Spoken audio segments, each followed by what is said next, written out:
Welcome to the chat. I'm Catalina Allures. We've got Maria, Angelia, and guest host Dr. Tracy Alloway joining the panel today. Glad to have you. Get out like a pen and some paper and start writing because you're going to get some real nuggets from Dr. Alloway today. She's very insightful. We love when she's here. All right, well, let's get started. A government contractor is charged with leaking a top-secret NSA document on Russian hacking.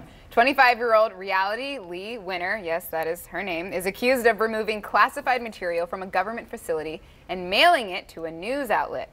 The document last month talks about Russian efforts to hack voting systems in the U.S. a week before the 2016 presidential election. Winner admits she printed out the document and mailed it to The Intercept. What do you ladies think about this? Hacking? Leaking?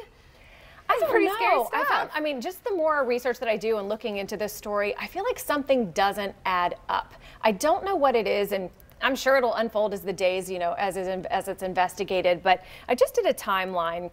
This girl was a contractor that was hired by NSA. She was a previous Air Force employee, involved in the Air Force. Then she was a serious never Trumper, a big political activist. Online on her Facebook page, she's very much against Trump. She is always, Bernie supporter. So that being said, she's then hired by the NSA. She is hired on February 13th. By May 5th, the document is created, and it was all regarding the hacking, of course. By May 9th, she printed, removed, and snail mailed the classified mail to the FBI, to Intercept. Then by May 30th, Intercept is actually the one that contacts the FBI and goes rogue on this girl, Reality Winner, turns her in and throws her under the bus. So that is just very odd how the events turned. I don't know. Something is really amiss here with me. I don't know what it is, but I mean, we'll figure it out. But I don't think we know all the facts right now. I think it's a little disturbing, and I'm not sure why. So I don't know. What do you guys think? Definitely feels off. But I mean, in general, like anytime you hear that something is leaked from the NSA, you kind of have to, one, take it with a grain of salt because you don't know if it's like a disgruntled employee or a disgruntled, contractor. But at the same time, sometimes these leaks are good. I mean, the Watergate thing, that ended up being true. And so you kind of, sometimes they feel like they're a little necessary to keep, the powers in check and to keep them accountable for things that are going on that maybe we should know about. I don't know. It makes me feel really icky because I don't want, this kind of information. I don't want to feel like there are leaks, but sometimes these leaks are good. I can agree with that. It freaks me out. Yeah. I don't like it. I don't like it, but I do. I don't know. I'm not a fan. I don't know. Maybe they're going to leak this too. I don't know. I don't want to be a part of it. I don't know.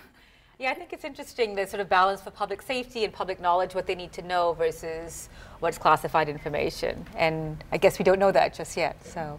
Well, let's see. Internal investigation, we'll see. Or she'll do 10 years prison time, And I hope she's not one taking the fall for something that really was unnecessary. Maybe she's not the guilty party here. I don't know. I don't know. There's something amiss. So we're going to find out. We'll see. We'll follow up on it for sure. Okay, well, moving on now to some high school students who learned the hard way what happens when you post inappropriate things on social media.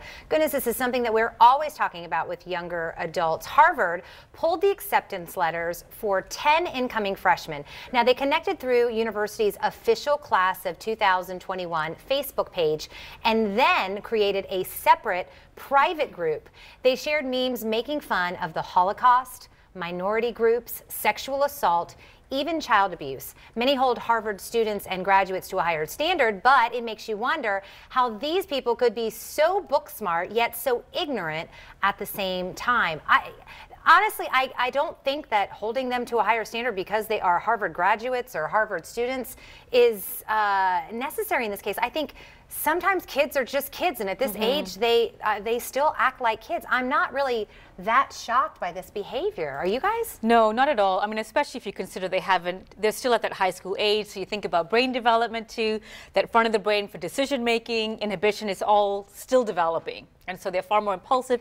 And also they're a generation that's grown up with self-disclosure. They're used to telling you everything, that whole TMI generation, too much information.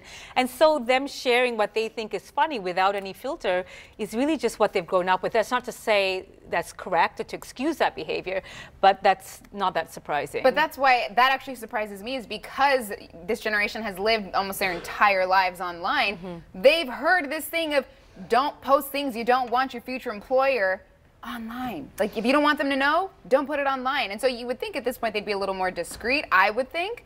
So if you're gonna send super inappropriate, memes to your friends, do it in a text. But then, even that's not safe because you can also screenshot that. I feel like if you're a kid these days, and before you apply for any job or any school or any university, whether it's an elite school, an Ivy League school, or anywhere local, I think that you need to scrub your social media somehow, some way, everything that's ever been attached to your social media page or your name, because everything is out there and it's out there forever, and you can't get into these universities, and they will find out. There was a class of 2020, or the one to graduate 2020. They were a group that were exchanging racist and feminist jokes, and that was from Harvard. The dean of the school did nothing about that, and that just happened last year. This year, they're going to use these kids as an example, and they're actually going to say, you're not coming into the university, you're not going to be part of our university, we're not going to accept this behavior. And when you're not accepting that behavior, you're setting a standard for the rest of the schools, the rest of the students to apply, and they've got to use them as an example, because if they don't, then this is going to continue happening, and these kids are going to get away with a lot. Yeah. And being, the things that they're sending were really inappropriate. Right. They were vulgar inappropriateness. I mean, that was going on. Not even like a little off back color that you would hear in a stand-up routine. Like, this was mean stuff. Well, they had a phase 1 that had been started from the 2020 class, and then it trickled down to these freshmen wanted a more R-rated version of this. So they were the ones actually wanting this. There's 100 students that were involved in this, and they wanted more vulgar or more R-rated chat. It's called Chat Me group, and so they wanted more of a group that they could actually share more vulgar things. So that's why this was created. Well, they've got a backlash now. So now they're not going to Harvard University. So hopefully they have another Ivy League school in their pocket, and mom and dad can go away to get state school. Soledad O'Brien was recently here, and did you speak at that? No, I had an opportunity to speak at that conference to a bunch of young girls. They were high school and college age kids, and she encouraged them to connect with people in our community who could help them. And so a lot of them reached out to connect with me on social media after we gave an hour-long seminar of not doing things like this and making sure that your social media channels are appropriate, even as far as when you're talking politics, to not offend other parties. It's fine. Of course, we live in a country where we're able to express our views and opinions, but at least do it in a kind manner. Oh my goodness, after I connected with these girls, I started scrolling through, from things that they were wearing and posting to show everybody, and I just don't think, to your point, I think they feel like they are in this little bubble and not in the greater internet world, that they think if I post it, there's still just such a limited audience that's going to see it, and they don't realize that not only are people looking for the content and looking for the information, what these kids are doing, but that anybody can say it. I tell clients all the time, even as adults, as business owners, Google yourself.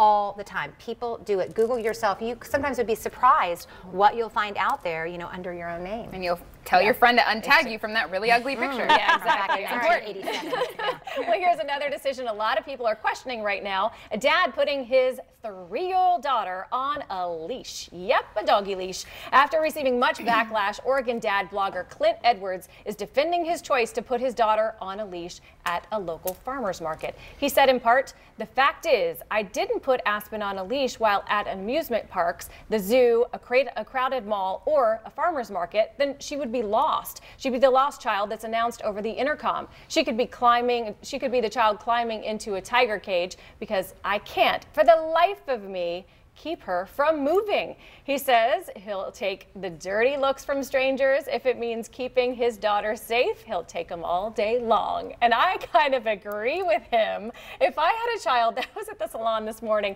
and there was a little boy that was with his mom, he was 2 years old. This one, you couldn't keep him. I'm not even sure you could keep him in the salon on a leash. He was so busy back and forth. And if she were anywhere else, this little kid was adorable. Somebody might have picked him up. So, you've got to, I mean, sometimes these kids are very busy and you've got to keep them on a leash. So I would probably do the same thing, but I'm not a mom. So maybe it is a cruel thing. I don't know, but safety would be first for me. I don't like to judge. I really don't like to judge other parents.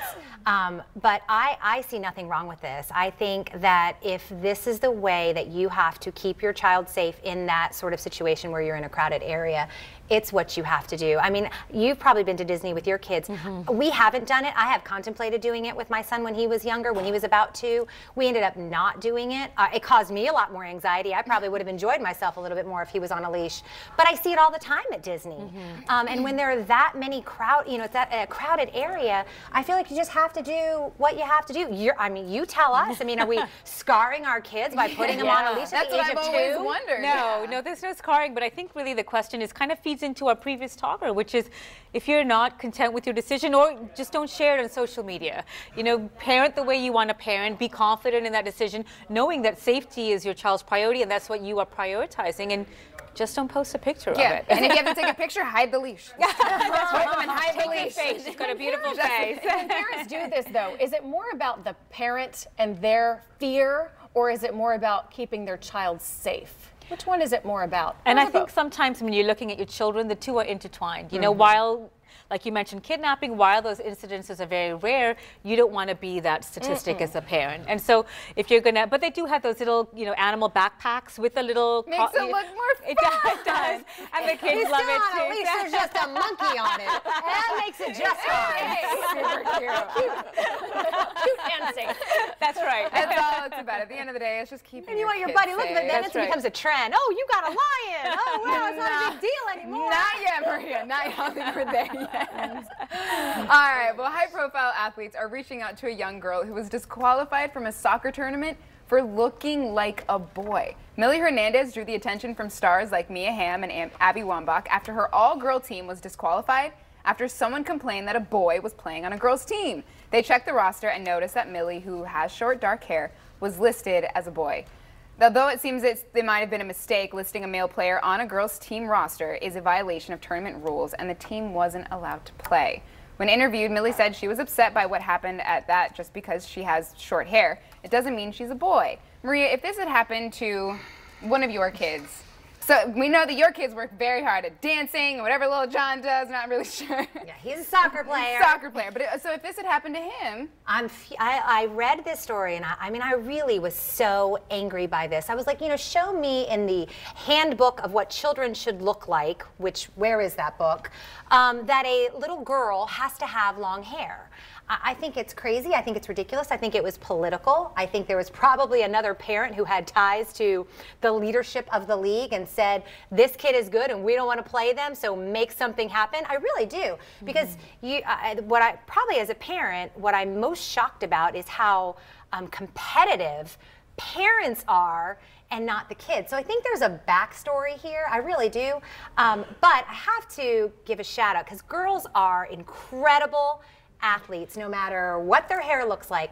My nephew plays on an amazing little baseball team. They're like a 10U group. They've won all kinds of championships. They get these like little Super Bowl kind of rings. Aww. One of the best players on an all-boy team is this little girl, Lily. She has the 3rd highest batting average on the team. Get it, Lily. They don't care whether Lily has a ponytail, a shaved head, what. Let these kids play. Like, I just think it's ridiculous. And I think that's what's interesting about this particular case is she's only 8 years old, but she's playing at, you know, the team for the 11-year-olds. That's how good she is. Right. And so the fact that she's being asked to, you know, her team can't play because of the length of her hair is just ridiculous too. And it seems like that would have been, I feel like the age thing would have been more of a reason to try and get her kicked off. Like, let's scramble somewhere in the sub-laws of the tournament rules about how we can get this girl kicked off because she's too young. But to go attack a girl for her hair, I mean, we're way past that. I feel like as a society we should be way past what a girl looks like in order to do whatever task, whatever job she's doing. Well, let me ask you, I'm sorry, so she's old enough to be aware of what just happened. Will this scar her in any way? And I think that's what's really interesting. So there's a lot of research to show that how your support helps you cope with these kinds. So I mean, stress is part of everyday life, but it's how you deal with that stress, how you're taught to deal with that makes a difference. And if you read her interviews, she'll say, I'm going to keep trying, I'm going to keep playing because this is what I love doing and I know I'm good at it. So instead of her kind of taking that status that this is awful, why is life happening to me like this, she's taking it as a challenge. She's like, bring it. I'm gonna change this, I'm gonna challenge this, and I'm gonna keep doing what I do really well. She's still gonna remember it though.